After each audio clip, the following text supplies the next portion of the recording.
테스트를 적절한 환경에서 하지도 못한 상태에서 내가 어떤 사람인지도 모르는 상태에서 그런 것들을 다 요구받아야 되니까 사실은 진정한 나를 찾아가기가 쉽지가 않죠. 그래서 부모님한테 그걸 맞춰주라고 하는 거지 부모님이 무슨 큰 원죄를 지셔서 그런 거는 절대로 아니죠.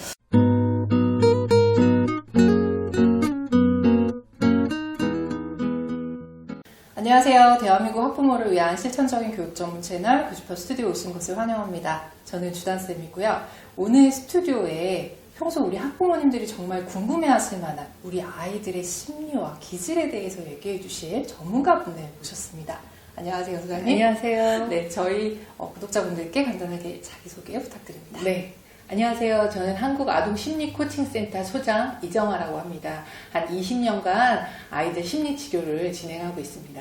저희 소장님은 이렇게 아동심리센터를 운영하고 계실 정도로 굉장히 전문가분이시기도 한데 우리 구독자분들도 아실 만한 책 여기 제가 띄워드릴 건데요. 아이의 그릇이라는 이 책의 저자이시기도 하세요. 네. 네, 제가 이렇게 책을 막 보다가 이 소장님께서 우리 아이들에 대해서 진짜 우리 엄마들이 평소에 궁금해할 만한 얘기들을 딱 긁어주실 수 있겠다 싶어서 이렇게 초대를 드렸거든요. 네, 감사합니다. 네, 오늘 이제 제가 여러 가지 질문들을 드릴 건데 우리 학부모님들이 맞아 이렇게 이제 공감하시면서 들으실 네. 만한 그런 얘기 부탁드리겠습니다.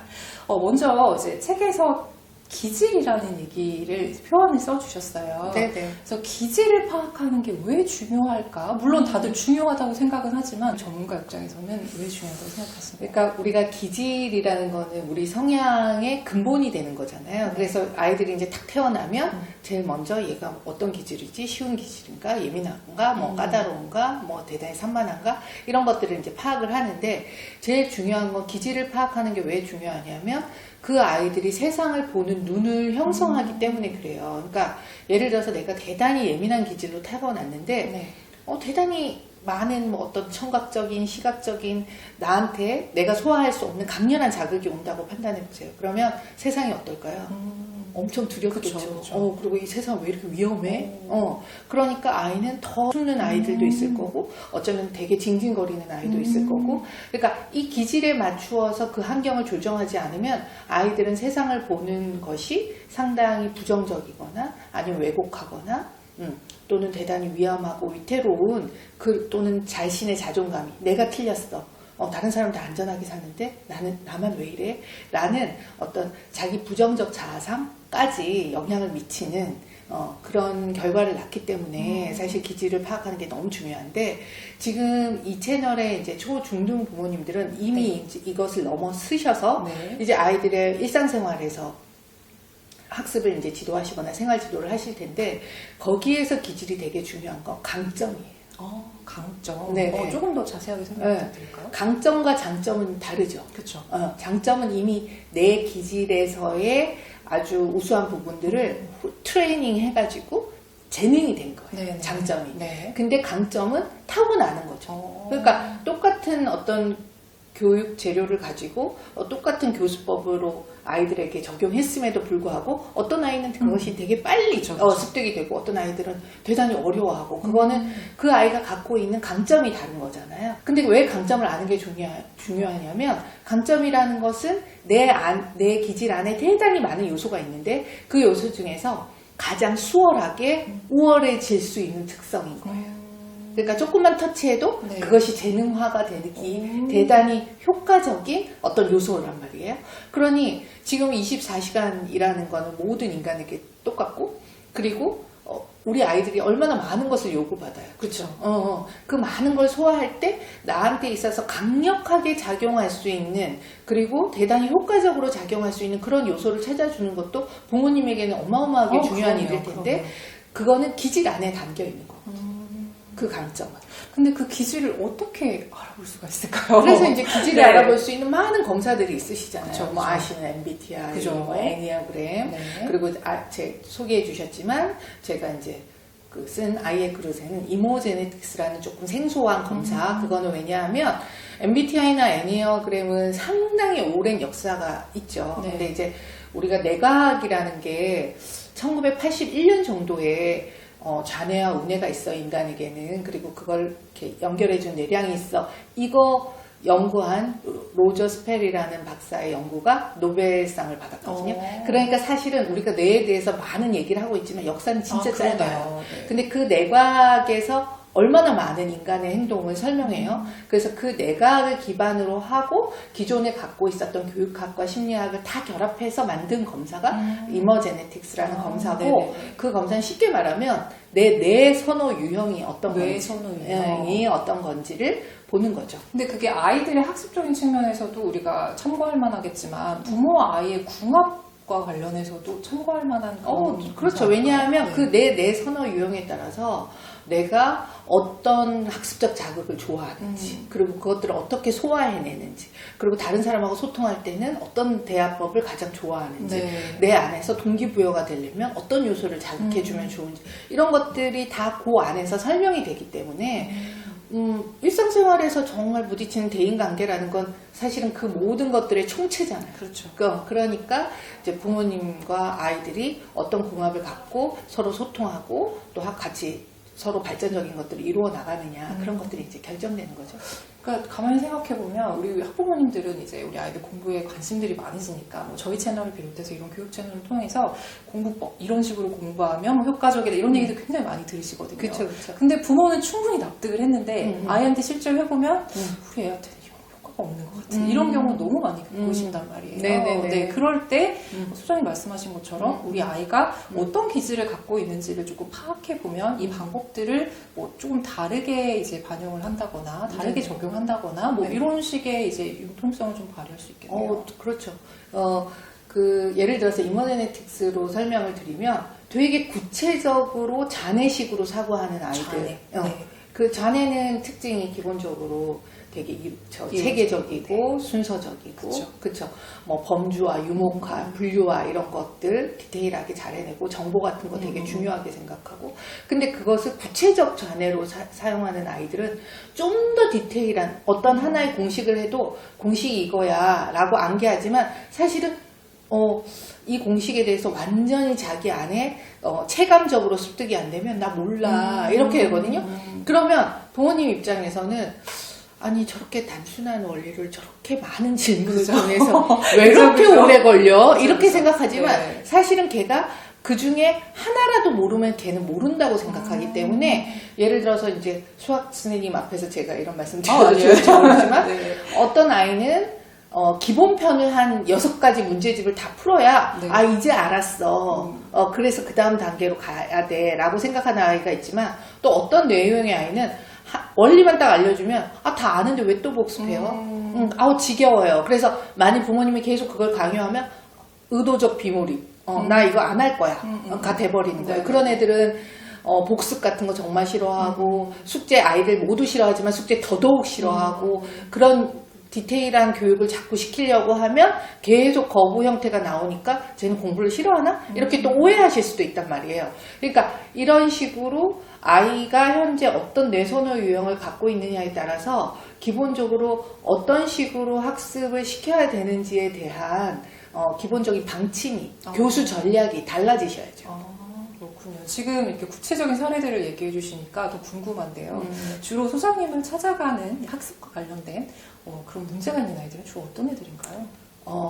저는 이제 심리치료 하는 사람이니까 학습과 관련되어서만 딱 오지 않죠. 그쵸, 근데 이제 물론. 사실은 부모님들이 더 공감하시겠지만 학습이 잘 되려면 어떻게 돼야 돼요? 심리적으로. 그쵸. 일단 안정이 돼야 되고, 자존감도 좀 꽤 있어야 되고, 도전이나 시도 능력 같은 것들도 그쵸. 있어야 되고, 또 자기 인정의 욕구가 있어서, 뭔가 좀 잘해보겠다는 자기 기대도 있어야 되고, 이제 이런 것들이 모두 세팅이 되어야 사실은 학습을 가장 잘할 수 있단 말이에요.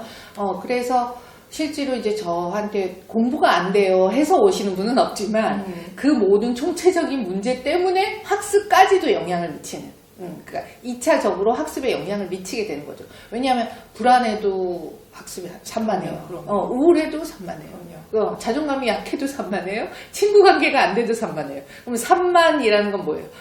뭔가 어떤 과제에 대해서 몰입하거나 집중하지 못하니까 다 부수적인 현상으로 그렇게 생기기 때문에 이제 교육학자가 얘기하는 것과 저처럼 심리학자가 얘기하는 요소가 다를 텐데 기본적으로 정서적 안정이 안착되지 않으면 이제 어떤 학습도 사실은 그 아이가 자기의 잠재력이나 재능을 발휘해서 그것들을 습득하기가 사실은 어렵다. 그러니 정서적 안정이 대단히 중요하다.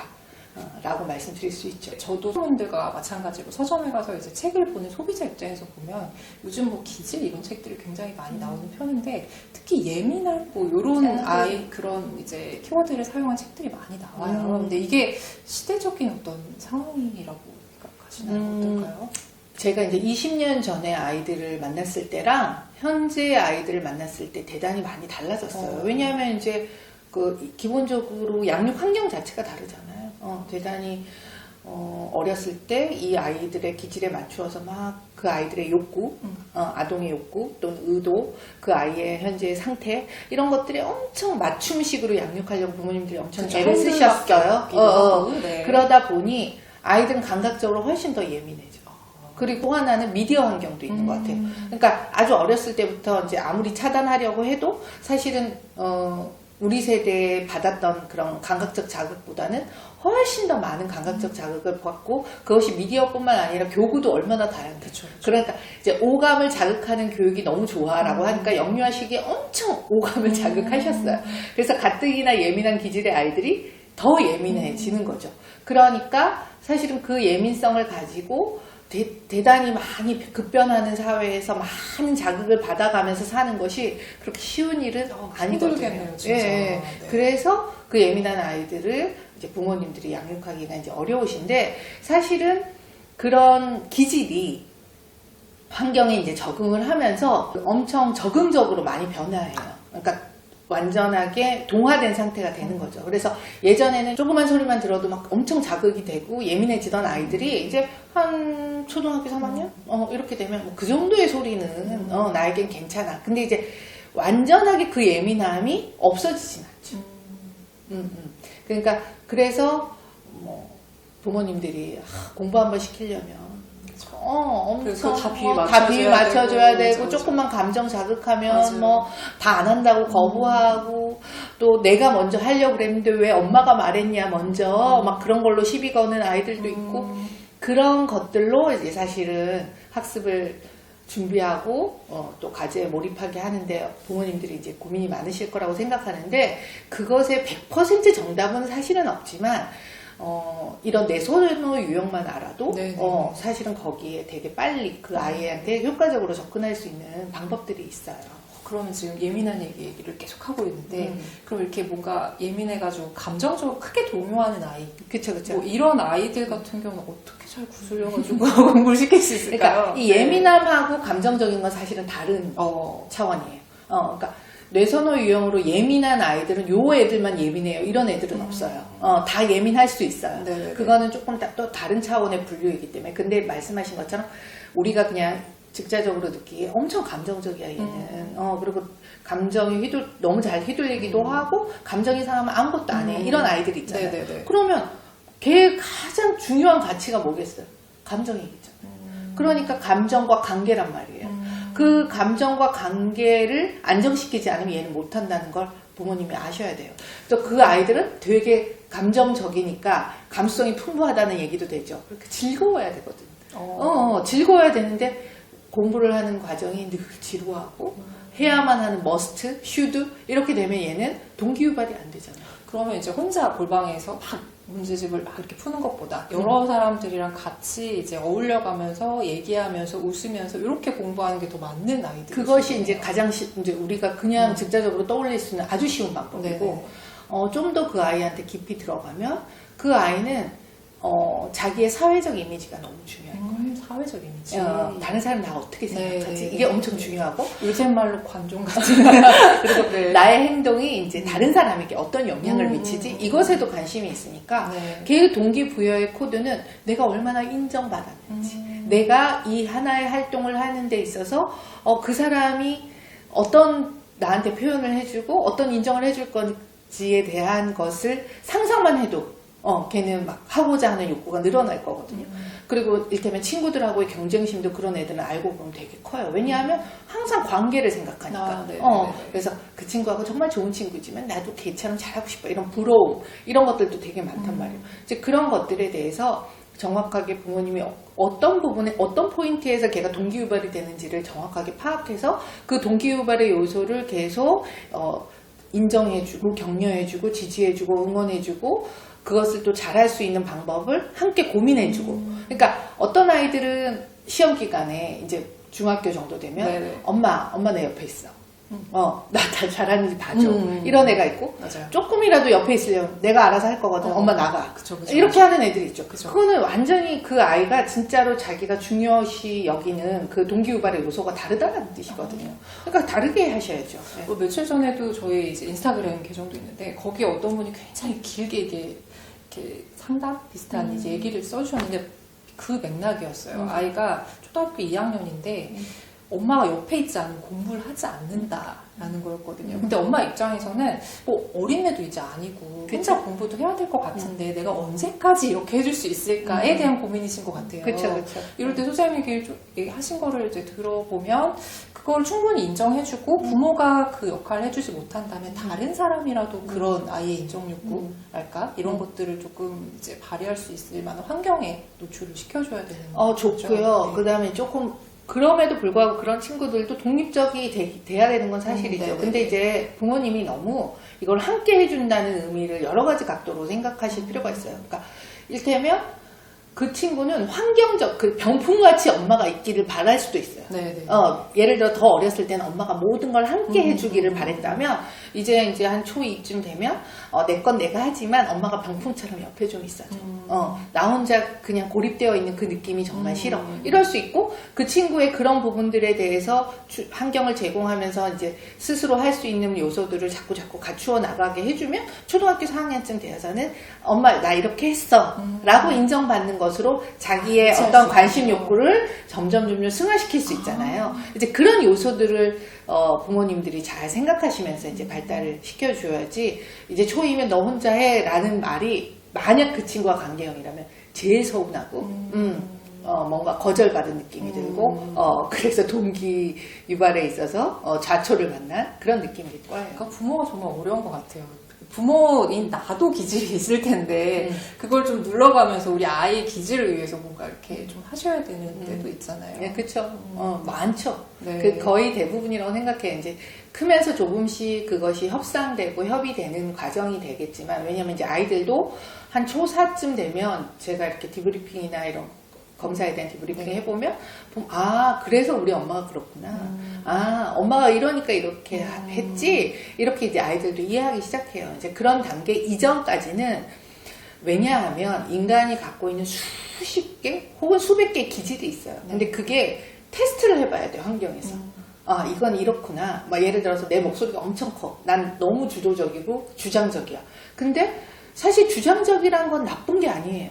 그쵸? 근데 그것을 너무 강하게 쓰면 항상 부작용이 생겨. 그럼 그걸 어떻게 알아요? 내가 행동해 봐야 알아요. 그리고 외부로부터 피드백을 받아봐야 알아요.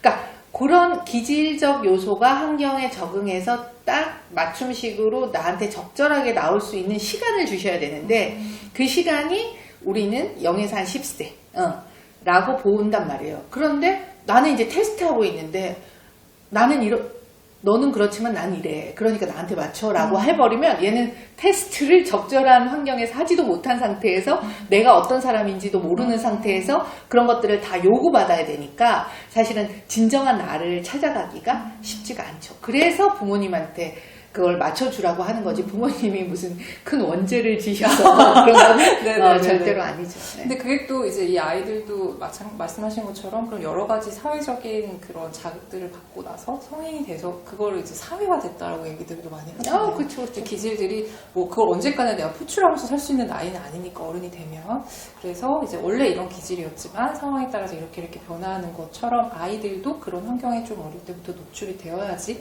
말씀하신 대로 자아를 찾아가는 데 도움이 된다는 말씀이시죠. 마지막 질문을 좀 드려보도록 하겠습니다. 그럼 소장님이 생각하시는 아이들한테 정말 최고의 양육 환경 어떤 환경에서 자란 아이들이 나중에 뭐 자신의 기질이든 성격이든 이런 것들을 잘 발휘하고 나로서 살아갈 수 있을지 그거 한번 말씀해 주시면 좋을 것 같아요. 진짜 대단히 어려운 일이죠. 그렇죠. 그리고 성인도 나로서 정말 살아가고 있나를 매일매일 자기 성찰 질문으로 던지는 건데 일단은 부모님들이 다 아시지만 실천하시지 못하는 있는 그대로 보아주는 환경. 사실 인간이 가진 특성 중에 약점은 없거든요. 근데 왜 약점이라고 생각이 되냐면 그 약점의 뒷면에 있는 강점을 적절하게 발휘하지 못해서 그래요. 쉽게 말해서 우유부단하다, 너무 판단을 못해, 선택을 못해. 그 이면에는 뭐예요? 대단히 신중한 강점이 있어요. 되게 고지식해, 쟤는. 근데 그 뒷면에는 원리 원칙이 엄청 중요하게 생각한 그 아이의 좋은 점이 있단 말이에요. 근데 그것을 어렸을 때부터 네가 예를 들어서 행동이 엄청 느려. 그거는 엄청 꼼꼼하고 세밀하기 때문이야 라고 인정을 받은 친구들은 이 환경에 적응을 하면서 좀 더 빨라질 수 있어요. 그런데 왜냐면 자기 확신이 생기니까. 그쵸? 근데 계속 느려. 너 그렇게 해서는 적응 못해. 라고 계속 부정적으로 지각받은 친구들은 내가 뭔가를 긴장을 가지고 빨리 하지 않으면 나는 뒤떨어져 라는 느낌 때문에 더욱더 느려지죠. 왜? 꼼꼼하고 세밀한 나의 기본 특성이 있는데 그거를 그냥 건너뛰기에는 너무 마음이 불편하고 근데 너무 긴장성은 높아지니까 더 나는 빨리 하고 싶지만 더 느려지는 아마 그런 것들을 한 번쯤 경험하셨을 거거든요. 그래서 모든 인간이 가진 특징에 있어서의 긍정적인 면, 있는 그대로를 보아주는 환경이 이 아이의 자존감으로 결정되고 사실은 우리가 그것을 조금 부정적으로 보더라도 실제로 그것을 강점으로 인정하는 순간 그것이 갖고 있는 대단히 파워풀한 힘을 아이들은 발휘하게 된다라는 거. 그게 되게 중요하고요. 그 다음에 이제 저는 조금 이제 초등학생, 중학생 되셨으니까 좀 이렇게 협의할 수 있는 환경을 만들어 주신 게 되게 중요해요. 그러니까 제가 아이들을 만나보면 엄마 아빠랑 얘기하면 뻔해라고 말하는 아이들이 많아요. 어차피 정답은 정해져 있고 뭐 그래도 하라고 할 거잖아요. 그런 뻔해라고 얘기하는 그런 부모 환경이 아니고 그렇다고 일방적으로 그냥 다 맞춰주는 그런 환경이 아니라 이것도 하나의 사회고 아이들도 소통을 통해서 뭔가 내가 원하는 것들을 얻어내고 또는 설명하고 어떨 땐 설득하고 또 어떨 땐 수용하고 이런 훈련이 돼야 되잖아요. 그러니까 저는 학습에 있어서도 그게 되게 중요하다고 생각하거든요. 그래서 협의하면서 그 아이가 그 아이 특성대로 할 수 있도록 이를테면 되게 몸을 움직여야 뭔가 암기가 잘 되는 아이들은 막 몸을 움직이면서 뭐 정말 놀면서도 그걸 생각하고 자기 목표가 있으면 하겠죠. 그런 부모님이 용납할 수 없는 학습 방식이라 하더라도 그 친구가 그것에 대해서 시험하고 테스트할 수 있는 그런 충분한 환경. 그래 그것도 협의 환경에 좀 들어가거든요. 그런 환경으로 해서 아이가 내 방식으로 뭔가 시도하고 그것으로 성취하고 그래서 좀 나란 사람도 좀 괜찮고 많은 과제들 내 앞에 수행해야 되는 엄청 많은 과제들도 하나하나 해 가다 보면 내 것이 될 거야 라는 확신 그것이 가장 중요하지 않을까 그런 생각이 듭니다. 오늘 소장님 말씀 들으면서 우리 학부모님들이 우리 아이한테 내가 그동안 어떻게 했었나 그리고 어떻게 해야 될까 이런 것들에 대해서 좀 생각하시는 그런 계기가 되셨으면 좋겠습니다. 오늘 좋은 말씀 해주셔서 너무 감사합니다. 감사합니다.